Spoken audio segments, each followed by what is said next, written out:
welcome to a game called Heart on Your Sleeve. We're going on a date, and we're picking out an outfit. I'm excited. My name is... B.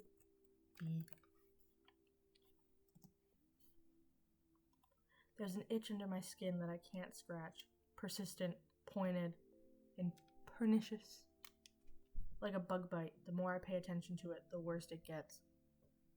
Beams of sunlight strike my face through the blinds, signaling the start of sunset. All at once, I'm made awfully aware that the passage of time has no patience for my cold feet.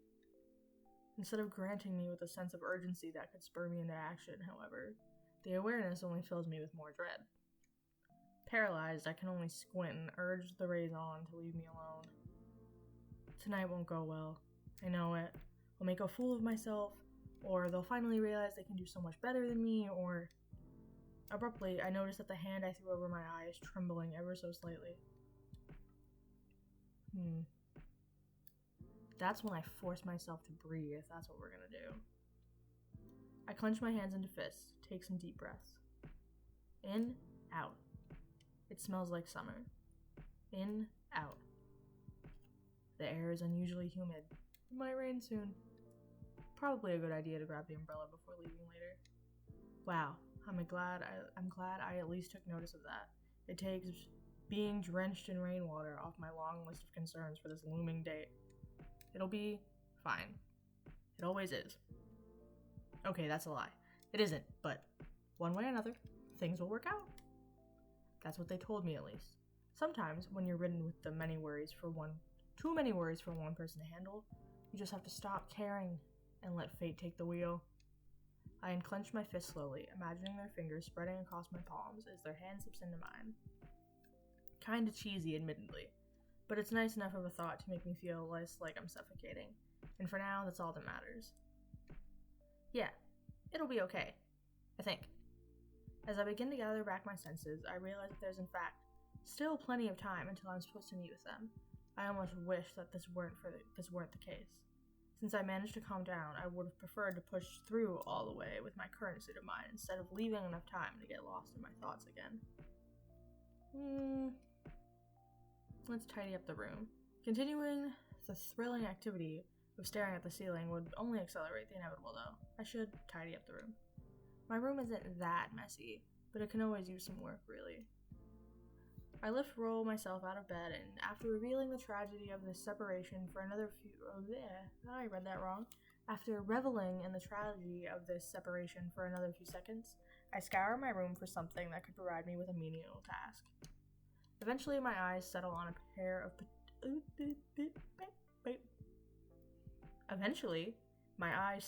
particularly cluttered corner. Deeming it to have good enough potential to provide me with a suitable amount of distraction, I kneel down to it and set about sorting through the mess. This pair of jeans should have gone in the laundry yesterday, and I was wondering where these coupons had disappeared to. They had expired just a few days ago. Damn it. And so it goes on until I'm eventually left with an overflowing trash can and a pile of things to put back in their places. That pile can be dealt with for later. For now, I just zone out, satisfied by the progress made. I'm snapped out of my stupor from a pitter-patter on my window. I look out to see raindrops dripping against the glass. Right, an umbrella. I'll need that. It takes a bit of searching before I find it, since it wasn't where I last put it. We got it. I eventually find it between the crack in my desk and the wall. When was the last time I used this? Probably on our first date, actually. Wait, so we're already dating? Why are we so nervous? It'd been raining then. Almost a torrential downpour. But they still wanted to meet up. There was no way I could call it off when they said they were too excited to let some bad weather stop us from spending time together. They held the umbrella the entire time and walked me back to my apartment, even though my place is a ways from theirs. It was special. I felt treasured almost, in a way that I rarely do. When we said our goodbyes, I could see how soaked their shoulder was. I immediately felt a surge of shame for having let it go unnoticed for this long. Their grin made it evident that they couldn't care less, though, so I decided to stay quiet about it, pushing down the apology that was at the tip of my tongue. If I fretted, they'd prioritize reassuring me, and that was the last thing I wanted. I wanted them to just enjoy their good mood without me throwing a wet blanket over it for the sake of my own conscience. I looked down at the umbrella in my hands and grip its handle. Will they offer to hold it for the both of us again today? And if they do, am I supposed to accept or say that it's my turn to return the favor? What would make them happier? Does any of this matter as much to them as it does to me? Probably not. The clock in the corner of my one of these days, I promise, I will be able to read and there will be no of these moments, but we're not there yet. The clock in the corner of my eyes catches my attention as its hands shift to the next hour. Most of the sunlight is gone too. I've got to start getting ready soon. With a sigh, I leave the umbrella to rest near the front door and head over to the closet.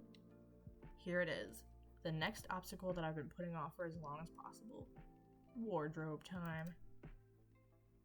I've got quite a lot to choose from here, thanks to my roommate lending me their clothes, which means some of their stuff here is outside my comfort zone. But well, nothing wrong with new experiences if it comes to that. I also can't try every single one of these on since I only have so much time. Not to mention that the amount of combinations possible with all these items is bound to be ridiculously large. After browsing through my options, I decide to arrange together some outfits and choose from those. Ooh, okay, here we go. Here's the fun part. Ooh, a cardigan, tank top, wide leg pants, and flats. That is cute. I do like it. Ooh, hello? Oh no, what did I do? Get me out of here. Oops.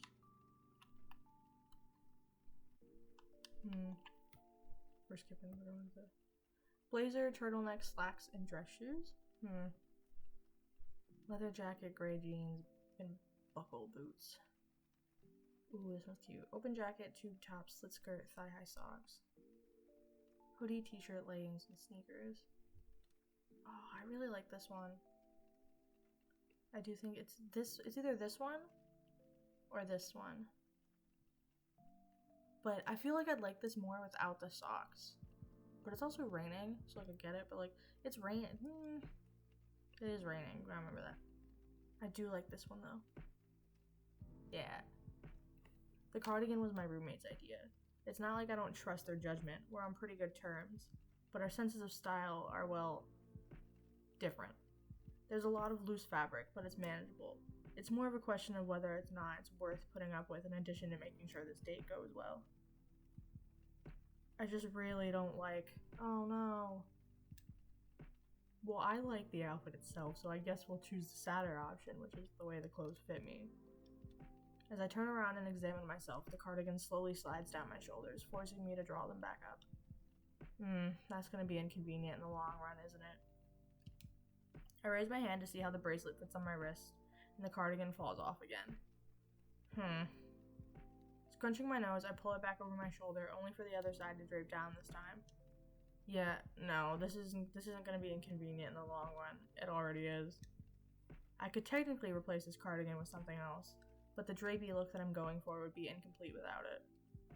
Should I use safety pins to keep it attached to the tank top? That would be cool. No, but what if I need to take it off? It'd be so awkward to pull out pins from my shirt in the middle of a date. True.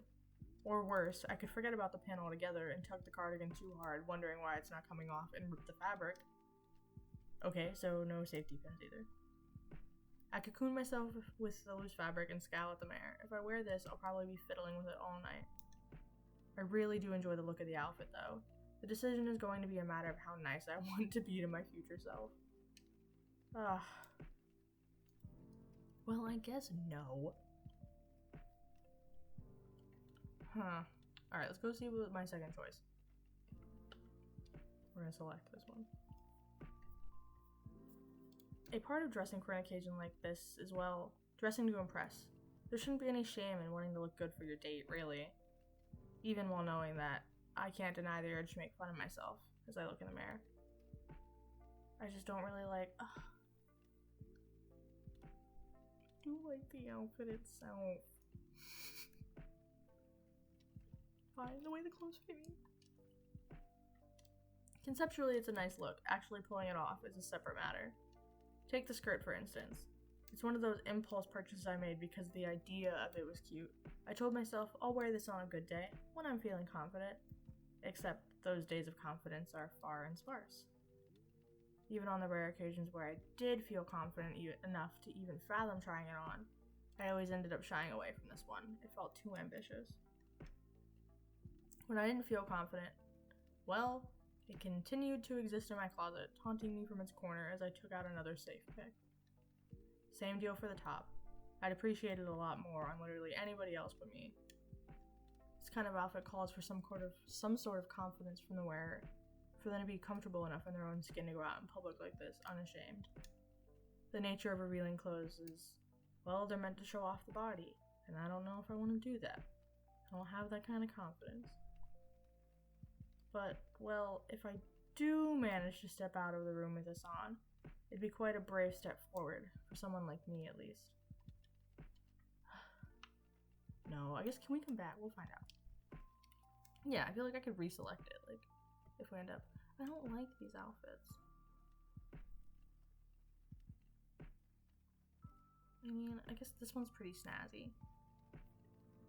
They say it's better to overdress than underdress, but isn't this just way too much? This wasn't supposed to be a formal outing from the get-go, and I knew that. Ugh. I got these dry cleaned and ironed just in case anyway, so they are available. I just don't really like the outfit itself. But I look more like I'm about to give a presentation in front of a board of directors, not go on a casual date. As I pace around the room and accustom my limbs to the fit of these clothes, I can vividly picture a projector beam. It's light right onto my face while everyone in the room has their eyes trained on me expectantly. I feel especially conscious envisioning a particular set of eyes amidst them. My imaginary office life brings me over to an interview room. They're sitting across from me, but the squeaky clean table between us puts us at a distance. They fidget in their seat trying to smile as they usually do, but it's strained. That's how this outfit feels. Like I'm interviewing them. Apply here for position of romantic partner is what this outfit says. When I look at myself in the mirror, I feel like I should be glaring at myself. That's how standoffish I look. Damn, we just kind of hate ourselves, which I mean, I get. At least I wouldn't look like a mess if I went out wearing this, I guess. I do look kind of refined. Also a little more composed than how I actually feel right now. No, we'll investigate the other one. This one. I really didn't put much thought into this one, admittedly. Featuring one of my best friends, my favorite hoodie. If there's any piece of clothing that's stuck around with me through thick and thin, it's this one. The outfit isn't all that fitting for a date, but it makes up for it by being extremely comfortable. But now that I'm actually considering the outfit as a legitimate choice, I just don't like the outfit itself. I glance at myself in the mirror, then pick a few lint balls off one sleeve and frown. It's easy to point out the spots in which the material is worn thin and faded from all the washes it's been through. I might as well be going out on an errand or hanging out with a friend. It's certainly not the look of someone who's about to go on a dinner date, at least. My imagination brings me a few hours into the future. Under the awning awaits Taylor, dressed to impress. They're leaning against the restaurant walls as they swipe through their phone. Their face is illuminated only by their screen until they notice me, which is when they step closer to greet me under the streetlight. Their eyes briefly light up when we make eye contact, only to fade in disappointment as they take in what I'm wearing. I can practically hear them saying, "Look what the cat dragged in," in an attempt to liven up the situation, but my cheeks burn with shame anyway, and that's just from imagining it. Even the softest hoodie ever made wouldn't be soothing enough to make up for that scald. The clothes I picked out specifically to feel comfortable in are stressing me out this much, huh? There's enough irony in that fact to make me scoff. No, we won't pick this one. Let's see. What's left? Did we already do that one? No, we didn't. That's the last one. Ah, yes. The leather jacket. An icon of badassery.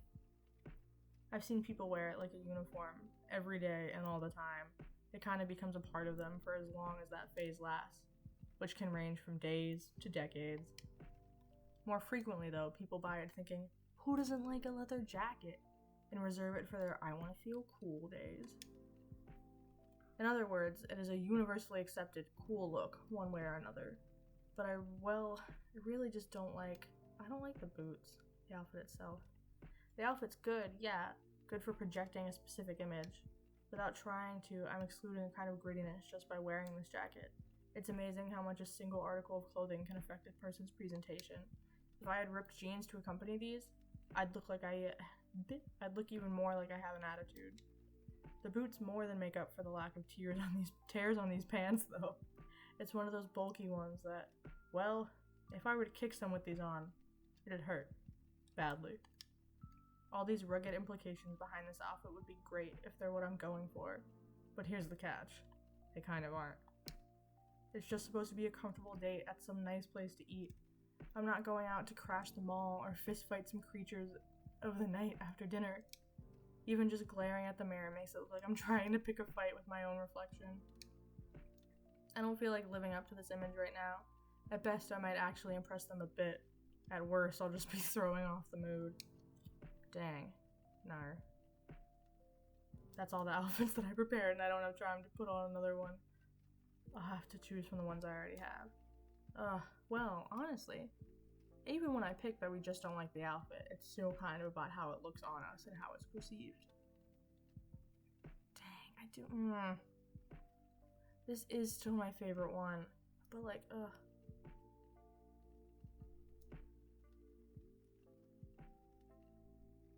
Let's go with the one that'll get us out of our comfort zone. We should just do it. Take the plunge. Choose this outfit? Yeah, we're taking the plunge of confidence. I can't say that I'm entirely satisfied, but well, I'd be here all day if I tried to be. So once I decided I'm ready enough, I put on my shoes and head out. Oof. The drizzle from earlier has stopped now, but there's still a trickle of sunlight spread across the horizon, casting a hazy glow on the streets as I walk. The air is tight around my skin, even as a light breeze picks up. Prickling here, pulling there, tugging this way and that, like an itch I can't scratch. I wonder if taking my jacket off will help me fend this feeling, or maybe I should wrap it more tightly around myself. I can't quite decide between one or the other, so I end up just clutching onto its collar. I clench my jaw for a moment before taking a few deep breaths. The air is humid, hot, almost hard to swallow. It clings to my throat, cloying and strangely comforting all at once. Yeah, I'm glad I brought that umbrella with me, because it's gonna rain again later for sure. It'll be fine. It'll be okay. I repeat that mantra under my breath a few times, quiet enough to be inaudible to anyone else, and continue making my way to the restaurant. I shouldn't lose my pace, especially since I'm already running late as is. Oof.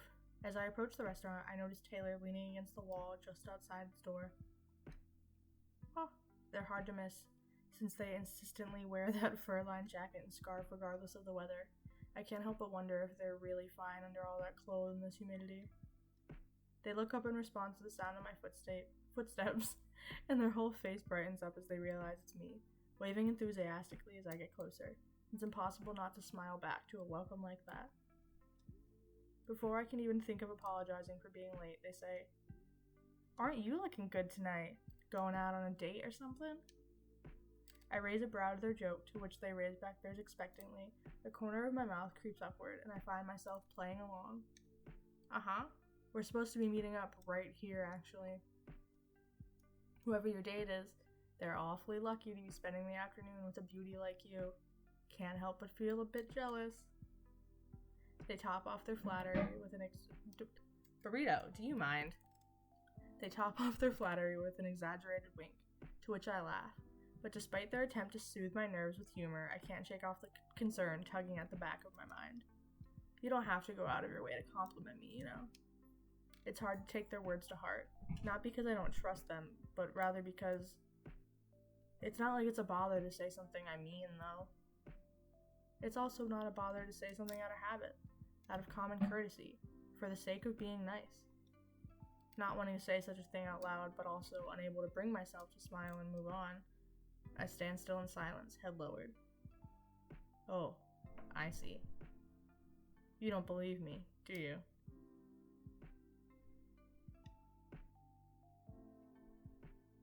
Well, it's difficult to believe in something I don't see. That's alright.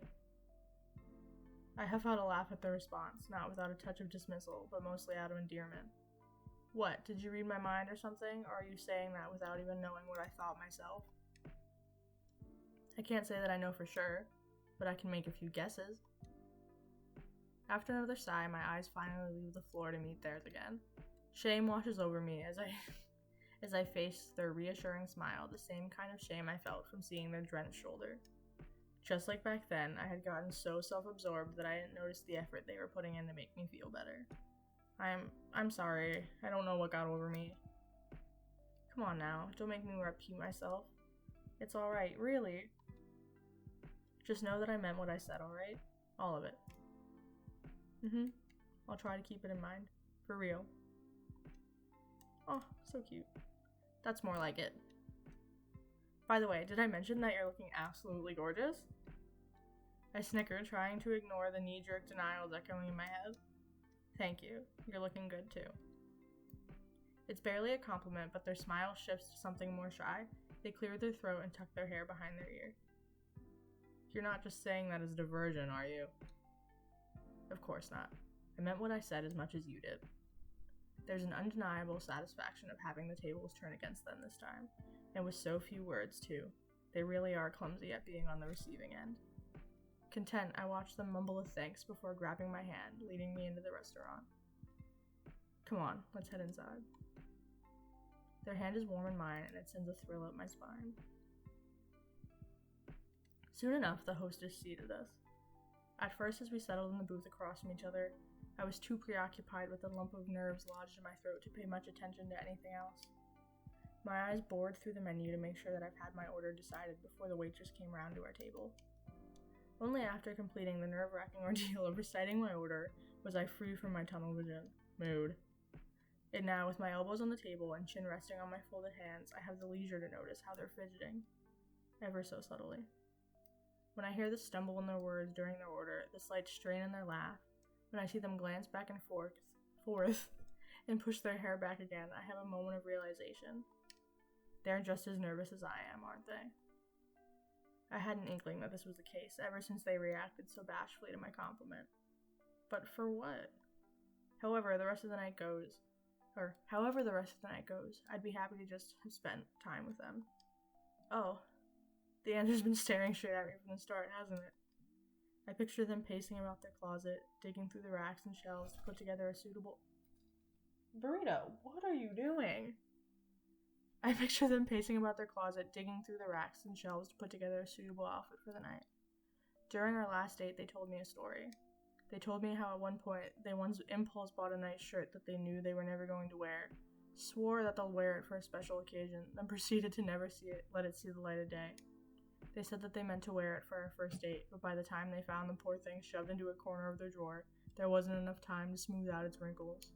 Suddenly, I can't resist my curiosity. Hey, your shirt. As if caught off guard, they drop the straw into their lemonade too abruptly, and the ice almost clinks over the edge of the overfilled glass. Yeah? Did I already spill something on it? No, but is that the one you said you meant to wear last time? Oh, yeah, it is. I didn't think you'd remember that. You went out of your way to tell a whole story about it. I don't see why I wouldn't. Yeah, but I also tell a lot of stories. Some of them are more memorable than others, like the ones focused on you. I haven't heard you tell a lot of those. Huh, really? I guess I just have to have an easier time remembering things about others. What, then didn't you mainly talk about me when you tell stories about our dates?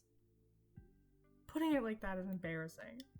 I laugh at how they turn frantically to inhale lemonade, their pouty glare gradually turning into something softer, their straw resting at the corner of their lopsided smile growing on their lips. Once my laughter subsides, I give them back the best smile I can. The rest of the meal goes on like that, with more stories exchanged and another memory made, a memory that would become a story of its own later on.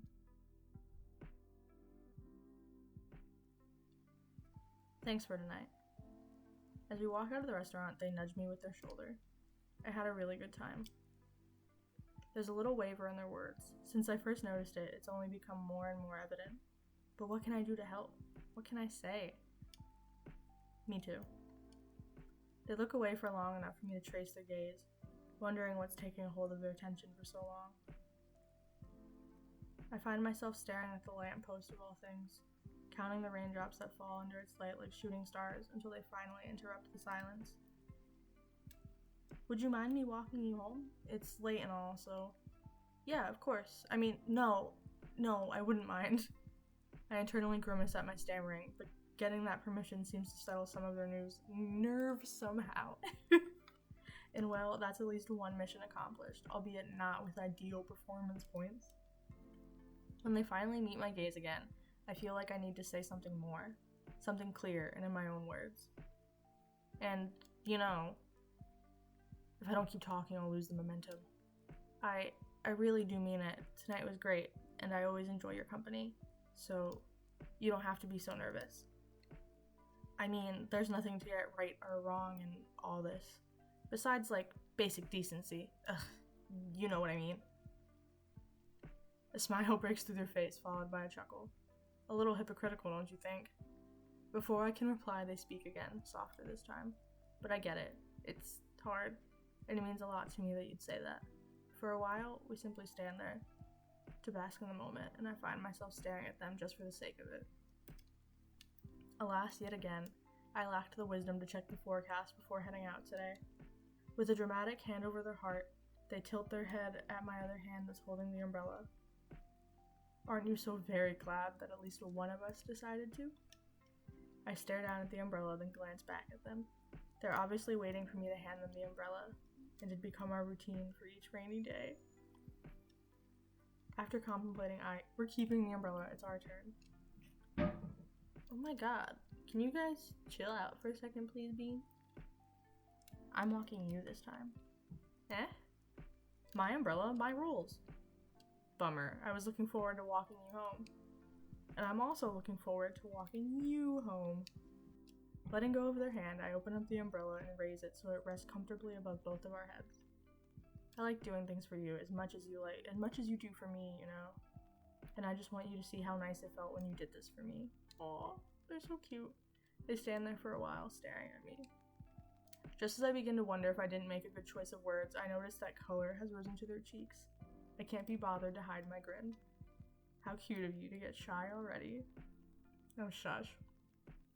After another precious moment of smugness for me, they hook their arms around mine and lean close. Instantly, heat starts to surge my face as well. We made our way back leisurely, as if we had all the time in this world. Even though the nighttime streets were still teeming with people, the walk felt just as intimate as it would as if we were alone, just the two of us. I felt as though I could say just about anything under this umbrella, as if I could trust in the rains pattering to drown out any secret shared between us. None of the words we exchanged had much substance, though, nor were they meant to have any. I couldn't say with confidence if I'd be able to preserve this vibrant memory over the years, but what mattered to me was that tonight happened at all, that I had this experience, and that there was someone beside me that I wanted to share more of these moments with. Tonight was special, no doubt, but what made it so was that I didn't want it to be special. I wanted this sense of warmth to be a norm for both myself and for them. So when we inevitably had to part ways, I had a specific farewell in mind. See you soon. And that prospect of a next time, which they confirmed with their response, more than made up for the disappointment of today being over. See you. Ah, that was so cute. I love them. Oh, I want them to be together. They're gonna have so many cute dates and have so many memories.